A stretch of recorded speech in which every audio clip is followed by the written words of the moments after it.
Hello दोस्तों, नमस्कार, राम राम। आइए स्टार्ट करते हैं 13 अक्टूबर की क्लास। टाइटल है वेंडेटा विदाउट लिमिट। देखिए, वेंडेटा जो शब्द है ना, इसका मतलब होता है बिक्रिंग, या फिर आप इसे कह सकते हैं क्वेरल। मतलब झगड़े को बोलते हैं क्या, वेंडेटा। और ये झगड़ा प्रोलोंग्ड झगड़ा होता है, काफ़ी लंबे समय तक चलने वाला झगड़ा होता है। ठीक है, वेंडेटा नाउन है। वेंडेटा विदाउट लिमिट का मतलब ये झगड़ा ऐसा है कि इसकी कोई सीमा ही नहीं है। मतलब कोई तो हद हो, उस हद में रहकर झगड़ा करें और इतने समय तक करें, तो काफ़ी लंबा खिंच जाने वाला झगड़ा है। तो वेंडेटा विदाउट लिमिट का मतलब हो गया बगैर लिमिट के चलने वाला वेंडेटा झगड़ा। किस बात को लेकर लिखा गया है? The resurrection of an old case against Arundhati Roy. ये रिसरेक्शन जो वर्ब है, शब्द है, जो कि एक नाउन है, TION दे रखा है। इसका मतलब होता है रिवाइवल। क्या मतलब है इसका? रिवाइवल मतलब पुनः सक्रिय हो जाना। ठीक है, पुनः सक्रिय हो जाने का प्रोसेस। तो ये लिखा गया है रिसरेक्शन को लेकर, मतलब रिवाइवल को लेकर। और रिवाइवल किसका है? ओल्ड केस का, पुराना केस है। किसके खिलाफ केस है? अरुंधति रॉय के खिलाफ। तो अरुंधति रॉय के खिलाफ एक पुराना केस था, उसको फिर से इन्होंने सक्रिय कर दिया है। इसको लेकर एडिटोरियल लिखा गया है। ठीक है, 2010 का ये केस है, 2023 में एक बार फिर से इनको याद आ गई। इसको लेकर एडिटोरियल लिखा गया है वेंडेटा विदाउट लिमिट।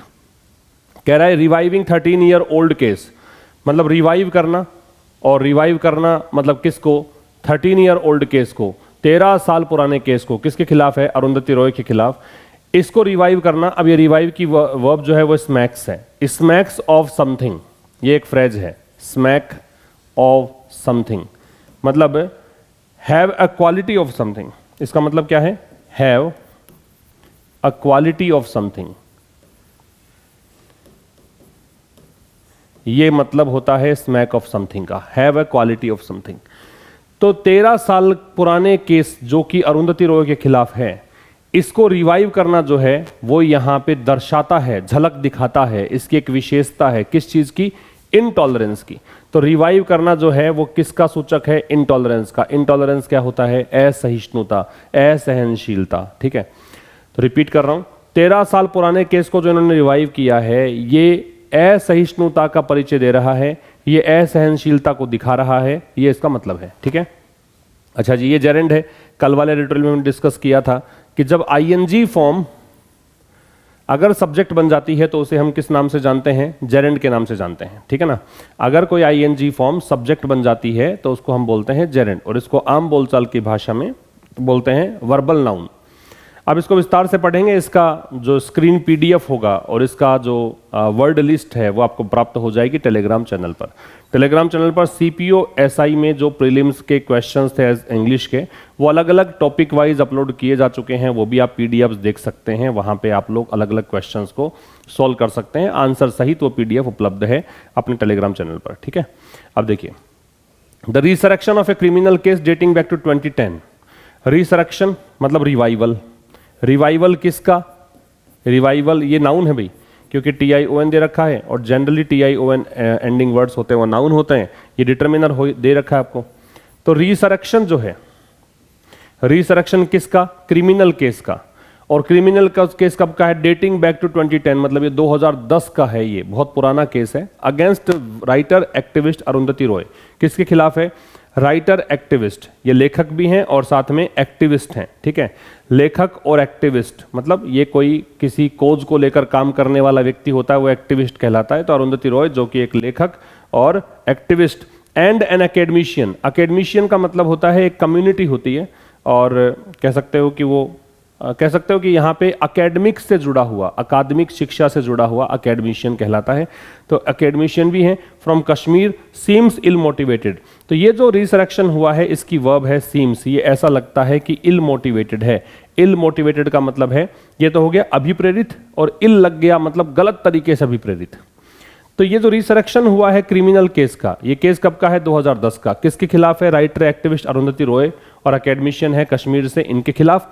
ये केस, ये रिसरेक्शन जो है, ऐसा लगता है कि ये गलत तरीके से अभिप्रेरित है, गलत तरीके से मोटिवेट होकर एक बार फिर से इसको रिसरेक्ट किया गया है केस को। ये इसका मतलब है। इसका स्क्रीनशॉट ले सकते हैं आप। फिर इसके आगे देखिए, कह रहा है there can be no other explanation. अभी एक तो एक्सप्लेनेशन की स्पेलिंग बहुत इंपॉर्टेंट है। एक वर्ड होता है एक्सप्लेन, EXPLAIN, है ना। और ये एक्सप्लेनेशन है। तो एक्सप्लेन और एक्सप्लेनेशन के स्पेलिंग में अंतर है। एक्सप्लेन में आई आता है बीच में, यहाँ पे आई नहीं आता है, इंपॉर्टेंट है। There can be no other explanation, तो इस बात का कोई और एक्सप्लेनेशन हो ही नहीं सकता for Delhi lieutenant governor VK Saxena granting section, की दिल्ली के लेफ्टिनेंट गवर्नर VK सक्सेना ने सैंक्शन दी है। सैंक्शन का मतलब परमिशन दी है, स्वीकृति दी है किस चीज की? प्रोसिक्यूट करने की। प्रोसिक्यूट का मतलब क्या है?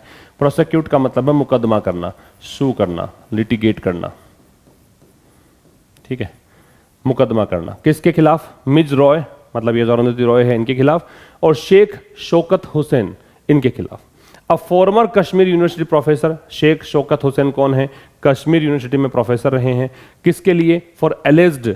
एलेज्ड मतलब होता है परपर्टेड, या आप इसे कहोगे सपोज्ड, तथा कथित। डिवाइसिव का मतलब बांटने वाला, ठीक है। स्पीचेस मतलब भाषण। इंप्यूटेशन का मतलब होता है इन्यूएंडो, अपरोक्ष कथन। वैसे एलिगेशन को भी बोलते हैं, लेकिन यहां पे आप इसको इस तरह से पढ़िए, यहां पे यही मीनिंग मिल रहा है। इम्प्लीकेशन, अपरोक्ष कथन, अप्रत्यक्ष कथन।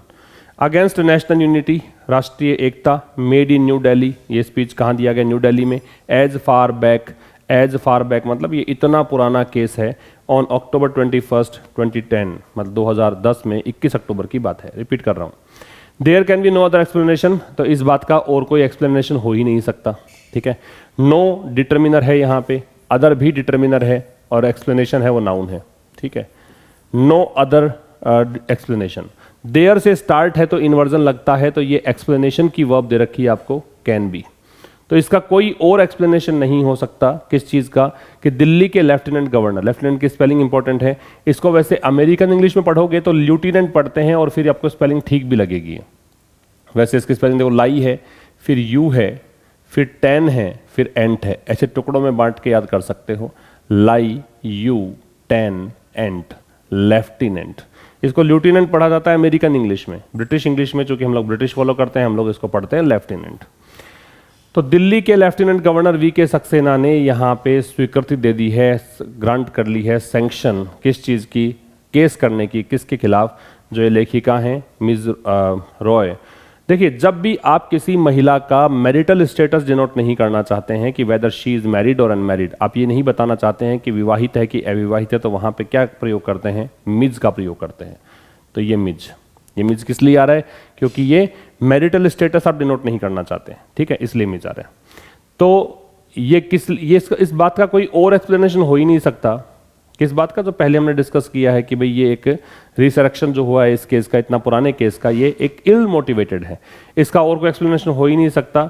दिल्ली के गवर्नर VK सक्सेना ने परमिशन दे दी इनके खिलाफ केस करने की। एक और इसमें आदमी शामिल है, इसका परिचय दिया गया है कि भूतपूर्व कश्मीर यूनिवर्सिटी का प्रोफेसर रहा है। किस लिए? यहाँ पे इसलिए केस करने की अनुमति दी कि इन्होंने तथाकथित रूप से डिवाइजिव स्पीचेस दिए थे, मतलब भाषण दिए थे। भाषण भी कैसे थे? बांटने वाले, डिवाइड करने वाले। डिवाइजिव एडजेक्टिव है, ठीक है। एलेज्ड भी एडजेक्टिव है। एडजेक्टिव की संख्या एक से अधिक हो सकती है नाउन से पहले, ठीक। स्पीचेस नाउन है। और साथ में इन्होंने इंप्यूटेशंस का मतलब है कुछ ऐसे कथन, ऐसे स्टेटमेंट कहे थे जो अप्रत्यक्ष रूप से किसके खिलाफ थे? नेशनल यूनिटी, राष्ट्रीय एकता के खिलाफ थे। और ये कहां पे इन्होंने स्पीच दिए थे? न्यू दिल्ली में। और ये कब की बात है? 21 अक्टूबर 2010 की बात है। बात समझ में आ रही है आपको? तो ये आपका हो गया दूसरा स्लाइड, इसका स्क्रीनशॉट आप ले सकते हैं। फिर कह रहा coming in the wake of. In the wake of का मतलब लिखो एज अ रिजल्ट ऑफ। बहुत बार ये अखबार में आपको देखने को मिलेगा, पिछले सेशंस में भी हमने बहुत डिस्कस किया है इसको। इन द वेक ऑफ कह सकते हैं, या फॉलोइंग कह सकते हैं, किसी घटना के बाद कह सकते हैं, या उसके परिणाम स्वरूप कह सकते हैं। तो कह रहा है हाल फिलहाल एक अरेस्ट हुआ है, रिसेंट अरेस्ट हुआ है। अरेस्ट यहाँ पे नाउन है, और अरेस्ट यहाँ पे रिसेंट यहाँ पे एडजेक्टिव है, अरेस्ट यहाँ पे नाउन है। तो coming in the wake of the recent arrest of Prabir Purkayastha. ये कौन है? Editor in chief of news click. News click के प्रधान संपादक प्रबीर पुरकायस्था का जो हाल फिलहाल गिरफ्तारी हुई है, उसके बाद ये केस आया है। और ये गिरफ्तारी किसके तहत हुई थी? अंडर इसके तहत एंटी टेररिज्म लॉ इन पर लगाया गया था। And other penal provisions. Provisions का मतलब प्रावधान है, नियम है, और पीनल का मतलब होता है related to punishment. Related to punishment, दंड संहिता जो है हमारे संविधान में, ठीक है, IPC में, उसके तहत। तो ये जो प्रबीर पुरकायस्ता जो कि न्यूज क्लिक के प्रधान संपादक हैं, उनकी हाल फिलहाल गिरफ्तारी हुई। इस गिरफ्तारी के बाद ये केस आया है, ठीक है। और ये गिरफ्तारी किसके अधीन की गई? एंटी टेररिज्म लॉ के तहत, और अन्य इन पे पीनल प्रोविजंस भी लगाए गए हैं। इसके बाद ये जो रिवाइवल हुआ है 13 साल पुराने केस का, ये रिवाइवल दिखाता है, बिट्रे करता है। बिट्रे का वैसे धोखा देना होता है, लेकिन यहां पे इसका मतलब है शो करना, रिवील करना। ये दिखाता है क्या? इंटॉलरेंस, असहिष्णुता, एंड फॉलोज ए पैटर्न, और ये एक पैटर्न फॉलो करता है किसका? वेंडेटा का, against the state's perceived civil society antagonist. Antagonist का मतलब होता है जो एक प्रकार से अगेंस्ट हो, एनिमी हो, दुश्मन हो, और जो किसी चीज के खिलाफ हो। One who is against someone और somebody और समथिंग, जो किसी चीज या किसी व्यक्ति के खिलाफ हो, शत्रु हो, उसको बोलते हैं क्या? एंटागोनिस्ट। आउटस्पोकन का मतलब होता है कैंडिड, और इसे आप कैंडिड के अलावा और क्या कह सकते हो? फोर्थराइट, मतलब जो साफ साफ बोलता है, स्पष्टवादी जिसको बोलते हैं हम। क्रिटिक्स का मतलब होता है आलोचक। तो एक प्रबीर पुरकायस्ता जो कि न्यूज क्लिक के प्रधान संपादक हैं, इनकी गिरफ्तारी हुई इस नियम के तहत। इसके बाद ये जो रिवाइवल हुआ है 13 साल पुराने केस का, ये रिवाइवल दिखाता है इनटॉलरेंस, और एक फॉलो करता है। रिवाइवल की वह बिट्रेज भी है और रिवाइवल की वह फॉलोज भी है। ये फॉलो करता है, अनुसरण करता है एक पैटर्न का। पैटर्न किसका है? वेंडेटा का। कि ये एक आप बहुत प्रोलॉन्ग्ड एक झगड़ा, एक लंबा झगड़ा आप खींचते हो किसके खिलाफ? स्टेट के परसीव्ड का मतलब क्या है? नोटिस्ड। परसीव्ड का मतलब क्या है? नोटिस्ड, या फिर कहें थॉट, सोचा हुआ, नोटिस किया हुआ, वो परसीव्ड है ना। ये एडजेक्टिव है यहाँ पे। Civil society antagonist, civil society का मतलब क्या होता है? नागरिक समाज। एंटागोनिस्ट का मतलब विरोधी, दुश्मन। आउटस्पोकन, स्पष्टवादी। क्रिटिक्स, आलोचक। तो ये किसके खिलाफ होता है? किसी भी देश के, किसी भी राज्य के, स्टेट का मतलब देश भी हो सकता है, किसी भी देश के जिनको आप मानते हो कि ये सिविल सोसाइटी के ये एंटागोनिस्ट हैं, विरोधी हैं, और स्पष्ट एक क्रिटिक्स हैं, स्पष्ट रूप से अपनी बातों को मुखर रूप से कहने वाले लोग हैं, उनके खिलाफ एक पैटर्न फॉलो होता है, उसको दिखाता है। ठीक है, इसका स्क्रीनशॉट लीजिए। फिर कह रहा सिग्निफिकेंटली। सिग्निफिकेंटली का मतलब होता है कंसिडरेबली, ये बड़ा ही महत्वपूर्ण है। ठीक है, बड़े स्तर पे। ये इंपॉर्टेंटली कह दो इसको, इंपॉर्टेंटली।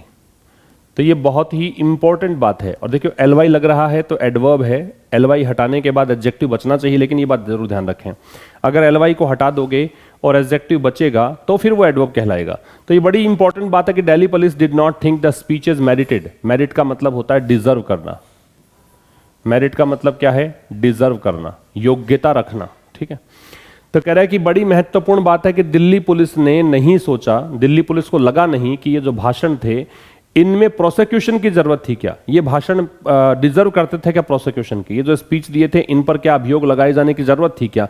दिल्ली पुलिस को ऐसा लगा नहीं। ये बड़ी इंपॉर्टेंट बात है कि दिल्ली पुलिस को इनके भाषण ऐसे लगे नहीं कि इन पर सिडिशन के लिए अभियोग लगना चाहिए। सिडिशन का मतलब राजद्रोह होता है। जब आप कुछ ऐसी बातें करोगे जो देश की एकता अखंडता के खिलाफ हो, उसको राजद्रोह बोलते हैं। सरकार के खिलाफ हो, उसको राजद्रोह बोलते हैं। सरकार के खिलाफ मान लीजिए, जो सरकार के खिलाफ बातें अगर आप करोगे तो उसको राजद्रोह बोलेंगे, सिडिशन बोलेंगे। तो सिडिशन के तहत आप प्रोसिक्यूशन के डिजर्व करने वाले स्पीच थे नहीं एट दैट टाइम, मतलब उस समय। ठीक है, दैट टाइम, ये उस समय की बात है, मतलब 21 अक्टूबर 2010 की बात है, दैट टाइम। ठीक है, तो कह रहा है कि बड़ी इंपॉर्टेंट बात है कि पुलिस ने सोचा नहीं। दिल्ली पुलिस की वर्ब है वो डिड नॉट थिंक है। डिड ये हेल्पिंग वर्ब, ये नॉट एडवर्ब, और ये मैन वर्ब, और डिड के साथ बेस फॉर्म आती है कि स्पीच जो है वो डिजर्व करते थे क्या, किसके? सिडिशन के तहत, प्रोसिक्यूशन के। एज सॉट बाई, जैसा कि कोशिश की गई, जैसा कि चाहा गया था। इन पर सॉट जो है ना, ये सीक की सेकंड और थर्ड फॉर्म होती है। सीक, सॉट, सॉट, इसको थर्ड फॉर्म मानो। ठीक है, ये वैसे पैसिव वॉइस है, इसको वैसे अंडरस्टूड मानो कि एज वॉज सॉट बाई। वैसे इसके अंदर वॉज नहीं लगा रखा, लेकिन इसमें वॉज छिपा हुआ है। जैसा कि कोशिश की गई थी, चाहना, तलाशना, कोशिश करना। जैसे कि कोशिश की गई थी या डिमांड की गई थी एक शिकायतकर्ता के द्वारा मजिस्ट्रेट कोर्ट में। मजिस्ट्रेट कोर्ट में एक शिकायतकर्ता ने अरुंधति रॉय के खिलाफ और ये जो यूनिवर्सिटी प्रोफेसर थे उनके खिलाफ केस दायर किया था। उसमें कहा था कि सेडिशन के आरोप इन पे लगाए थे, तो दिल्ली पुलिस ने इनको सेडिशन के दायरे में माना ही नहीं कि भाई आप सेडिशन के तहत इन पर कोई आरोप लगा सकते हो, ऐसा इनको लगा नहीं। हावेवर फिर भी क्या हुआ, एक मेट्रोपॉलिटन मजिस्ट्रेट, मेट्रोपॉलिटन मतलब महानगरीय मजिस्ट्रेट ने रिजेक्ट कर दिया पुलिस के कंटेंशन को। कंटेंशन का मतलब है क्लेम, दावा, इसे असर्शन भी बोल सकते हो, दावा, ठीक है। फिर भी हावेवर है वो एडवर्सेटिव, एक कंजंक्शन है, एक एडवर्ब भी होता है। फिर भी हुआ क्या, दिल्ली पुलिस को तो लगा नहीं कि गिरफ्तार होना चाहिए, क्या मतलब ये इनके अभियोग लगना चाहिए क्या। फिर भी एक मेट्रोपॉलिटन मजिस्ट्रेट ने पुलिस की इस दलील को, इस तर्क को खारिज कर दिया और नवंबर 27, 2010, 27 नवंबर 2010 को। और फिर क्या किया, डायरेक्ट किया, निर्देशित किया कि filing of A first information report की एक एफआईआर दर्ज की जाए। एफआईआर क्या होती है, लॉज भी होती है और फाइल भी होती है, याद रखिए। ये क्लोज टेस्ट में काम आते हैं कि एफआईआर से पहले फाइल लगाओगे, लॉज लगाओगे, दोनों वर्ड्स आ सकते हैं, ठीक है। आगे कह रहा है the police complied with the order. Comply का मतलब होता है, कंप्लाई विद का मतलब होता है आज्ञा का पालन करना। अब कंप्लाई विद के साथ साथ लगा सकते हो स्टिक टू, ठीक है। इसके साथ आप लगा सकते हो adhere to, comply with, adhere to, एक लगा सकते हो अबाइड बाई। ये सारे के सारे शब्द बताते हैं पालन करना, ओबे करना। तो पुलिस ने क्या किया, पुलिस ने पालन किया इस आदेश का। इन्वोकिंग, इन्वोक का मतलब यूज करना। इसमें सेक्शन कौन से यूज किए गए, धाराएं कौन सी यूज की, आईपीसी की धारा यूज की गई जो संबंधित थी किससे, सेडिशन से। राजद्रोह के संबंध में आईपीसी में धारा दे रखी है, उसका इसमें यूज किया गया।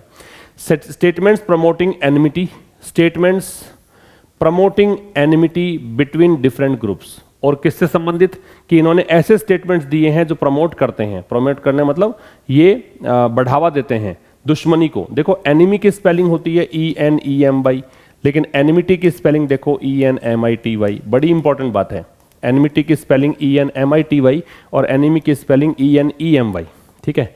कुछ ऐसे स्टेटमेंट्स भी दिए जो प्रमोट करते हैं दुश्मनी को। दुश्मनी किसके बीच, अलग अलग ग्रुप्स के बीच। इंप्यूटेशंस, साथ में आरोप लगाए कि इन्होंने कुछ अप्रत्यक्ष, अपरोक्ष कथन कहे, इन्वेंडो, है ना, इनडायरेक्ट स्टेटमेंट दिए किसके खिलाफ, राष्ट्रीय एकता के खिलाफ। इंटीग्रेशन क्या होता है, यूनिटी।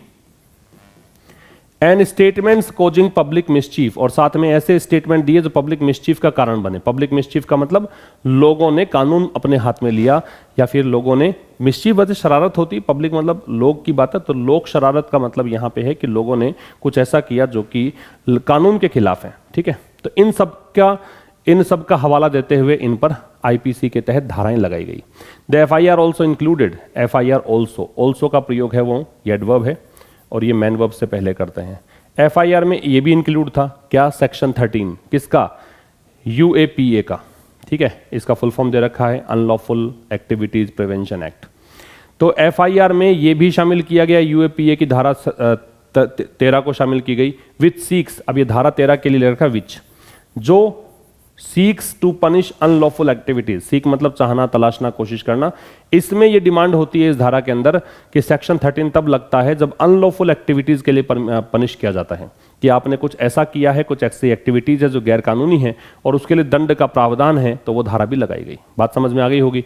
रिपीट कर रहा हूं, पुलिस ने ऑर्डर कौन सा है, जो मेट्रोपॉलिटन मजिस्ट्रेट ने दिया था, उस ऑर्डर को इन्होंने पालन किया। इसमें कुछ धाराएं लगाई गई आईपीसी की जो सेडिशन से संबंधित थी, ऐसे स्टेटमेंट से संबंधित थी जो दुश्मनी बढ़ाता है अलग अलग ग्रुप्स के बीच में, अप्रत्यक्ष कथन से संबंधित थी जो कि राष्ट्रीय एकता के खिलाफ है, और ऐसे ज्ञापन के संबंधित जो पब्लिक मिसचीफ का कारण बनी। एफआईआर के अंदर शामिल था सेक्शन 13 भी। सेक्शन 13 किसका है, यूएपीए का। इस सेक्शन में होता क्या है कि अनलॉफुल एक्टिविटीज जो है वो उसके लिए पनिश किया जाता है, ठीक है। तो ये था आज के इस एडिटोरियल में। मिलेंगे अब नेक्स्ट सेशन में ठीक शाम 5 बजे, तब तक के लिए नमस्कार, थैंक यू वेरी मच।